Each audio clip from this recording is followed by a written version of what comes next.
আসসালামু আলাইকুম। ভালো আছেন সবাই? আগামীকালকে পবিত্র শবে বরাত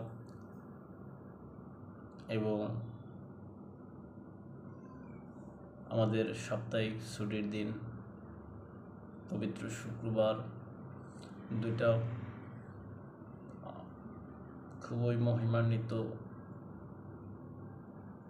ধর্মীয় দিক থেকে গুরুত্বপূর্ণ সময় আমাদের সামনে আসতেছে। সকলকে শবে বরাতের শুভেচ্ছা জানিয়ে আজকের লাইভ অনুষ্ঠান এখানে শুরু করছি।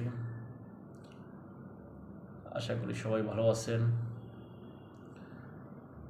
আজকে আমরা মনে যা আছে আর কি সমসাময়িক বিষয়গুলো নিয়ে বা যেদিকে মন চায় আর একটু আলোচনা করব, সব জায়গা থেকে গল্প করে। বর্তমান বিশ্বটা আসলে যা কিছু হচ্ছে সব কিছুই আসলে পরিকল্পনা ছাড়াই হচ্ছে।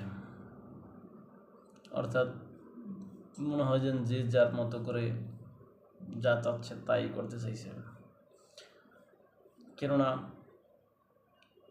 যুক্তরাষ্ট্রের যে সমস্ত নেতৃবৃন্দগণ আছেন, তারা আপনি দেখেন, চিন্তা করেন, একটা কিছু কাজ করলেই এত বড় বড় মাফের নেতা তারা কি করে, একটা অনলাইন প্ল্যাটফর্মে, যে কোনো মাধ্যমগুলোয়, ফেসবুক কোন, এক্স বা সাবেক টুইটার, হ্যাঁ, ইনস্টাগ্রাম, এই সমস্ত মাধ্যমগুলোতে একটা পোস্ট দেন তাদের সফলতার বিষয়গুলো নিয়ে।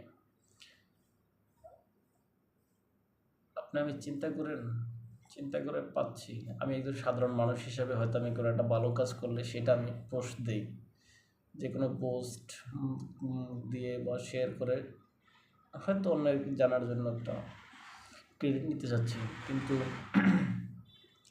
সরি, যুক্তরাষ্ট্রের প্রেসিডেন্ট বা তাদের যে সমস্ত আইন প্রণেতাগণ আছেন বা তাদের সহকর্মীগণ যারা আছেন, তারা কিন্তু আপনি আমার মতো সাধারণ জনগণ না, সাধারণ লোক না, তারা কিন্তু আসলে অসাধারণ।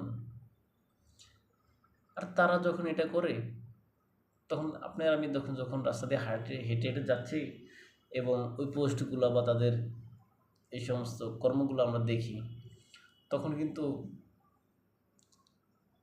আপনি আমি চিন্তা করি, আমি যে জিনিসটা ভাবছি, অর্থাৎ আপনি যে জিনিসটা ভাবছেন ওই জিনিসটা যদি তারা করে এবং ওটা পোস্ট করে, তখন আমি চিন্তা করি, আর আল্লাহ, আমি যেরকম ভাবছি এরকম বিষয়টা কেমন হলো। অর্থাৎ তারা কিন্তু আপনার আমার লেভেলে নেমে নেমে আসে। আমি যেরকম সাধারণ, তারাও কিন্তু এরকম সাধারণ কোয়ালিটি হয়ে যায়। এই ক্ষেত্রে আপনি দেখবেন যে একটা ব্যতিক্রম আছে, যে এটা হচ্ছে চীন।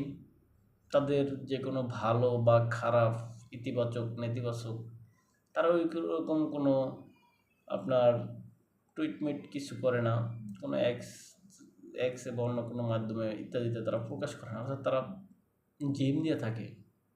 তারা ঘুমন্ত ড্রাগন হিসেবে যেন পরিচিত, যেন পূর্বে বলা হতো যেন তারা ঘুমন্ত ড্রাগন, তাদেরকে কেউ জাগায়ও না। তারা এখনও কিন্তু মনে হয় যেন হিরো সেরকমই আছে। তারা কিন্তু অনেক, আপনার প্রযুক্তিগত খাত আপনার চিকিৎসাগত খাত মানে যেই সেক্টরটার কথা বলবেন, প্রতিটা সেক্টরে কিন্তু তারা অনেক আগানো, অনেক অনেক আমি কল্পনাও করতে পারবো না। আমি বা আমরা মনে করি যে যুক্তরাষ্ট্র, রাশিয়া বা অন্যান্য দেশগুলো যেরকম আগানো এগিয়ে গেছে, চীন হয়তো তার দ্বারাই কাছেও নাই। কিন্তু আপনি আমার ওই কল্পনাকে বা ওই চিন্তাভাবনাকে পিছনে ফেলে, হ্যাঁ, ভুল প্রমাণিত করে চীন যেন এত এত সামনে এগিয়ে গেছে যা আমি কল্পনাও করতে পারছি না। আসলে চীন শুধু দক্ষিণ এশিয়া না, একটা সময় দেখবেন টোটাল পৃথিবীতেই সে নেতৃত্ব দিবে।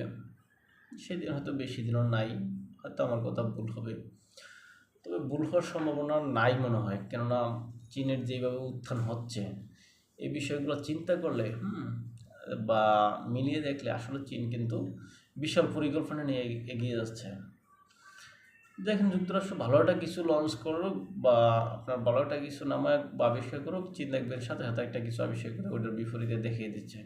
এখন আমি হয়তো বলতে পারি যে চীন ওইটা থেকে কপি করছে, কিন্তু আসলে চীন শুধু কপি করে এতটা আগানো সম্ভব না।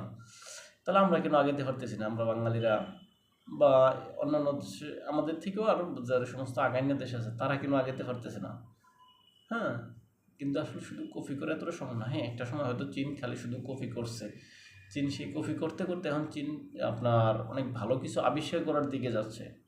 যেন একটা সময় তাদের প্ল্যানই ছিল যে আমরা শুধু তারা তারা অর্থাৎ যুক্তরাষ্ট্র যেটা করবে বা অন্যান্য দেশগুলো যেটা করবে আমরা ওইটার একটা কোনো মাস্টার কপি বের করব। কিন্তু চীন বর্তমানে সেটা না, আমরা ওইটার মাস্টার কপি না, আমরা বাস্তবসম্মত একটা কিছু বের করব, এই চিন্তা ভাবনা নিয়ে চীন এগোচ্ছে। সেক্ষেত্রে ভারতও মোটামুটি চীনের মতো না, ভারত এগিয়ে যাচ্ছে প্রযুক্তিগত খাতে, আমরা বিভিন্ন লাইনে ভারত এগিয়ে যাচ্ছে। তারপর উত্তর কোরিয়া, উত্তর কোরিয়া না তো দক্ষিণ কোরিয়া কিন্তু এমনি আগানো উন্নত, তারাও এগিয়ে যাচ্ছে। হুম এখন আপনি হয়তো বলবেন যুক্তরাষ্ট্র কি পিছিয়ে যাচ্ছে? না, যুক্তরাষ্ট্র পিছিয়ে যায়নি, কিন্তু যুক্তরাষ্ট্র যতটা আগানোর কথা বা এগিয়ে যাওয়ার কথা আসলে যুক্তরাষ্ট্র ওই পরিমাণে এগিয়ে যাচ্ছে না, অর্থাৎ প্রতিযোগিতায় যুক্তরাষ্ট্র পিছিয়ে যাচ্ছে। কারণ যুক্তরাষ্ট্র যদি আগে 100 মিটার 100 মিটার গতিতে দৌড়াতো, যুক্তরাষ্ট্র বর্তমানে উচিত কিন্তু 100 থেকে আরও 5 বাড়িয়ে হয়তো 105 কিলোমিটার গতিতে দৌড়ানো, কিন্তু যুক্তরাষ্ট্র তা না করে যুক্তরাষ্ট্র 100 থেকে আরও হয়তো 5 কমিয়ে হ্যাঁ শুধুমাত্র 95 কিলোমিটার বেগে দৌড়াচ্ছে। এইভাবে যুক্তরাষ্ট্র পিছিয়ে যাচ্ছে। আর সেক্ষেত্রে এগিয়ে যাচ্ছে চীন। চীন যেমন আগে যদি হয়তো 95 কিলোমিটার বেগে দৌড়াতো এগিয়ে যেত, সেক্ষেত্রে চীন হয়তো যা দেখবেন 100+ বা 105 কিলোমিটার বেগে এগিয়ে যাচ্ছে। এই ক্ষেত্রে যুক্তরাষ্ট্র এখানে পিছানো, এছাড়া অন্য কিছু না। হুম আর আমাদের মুসলিম দেশগুলো হয়তো এগিয়ে যাবে একটা সময়, আর এগিয়ে যাওয়া উচিত। যেমন ইরান এগিয়ে যাচ্ছে, ইরান, তুরস্ক অনেকটাই এগিয়ে গেছে, হয়তো তুরস্ক আরও এগিয়ে হবে, কিন্তু সে যে নেটোর ভিতরে আছে, নেটোর অনেক সদস্য তারা এগিয়ে যাওয়াটা সহ্য করতে পারতেছে না।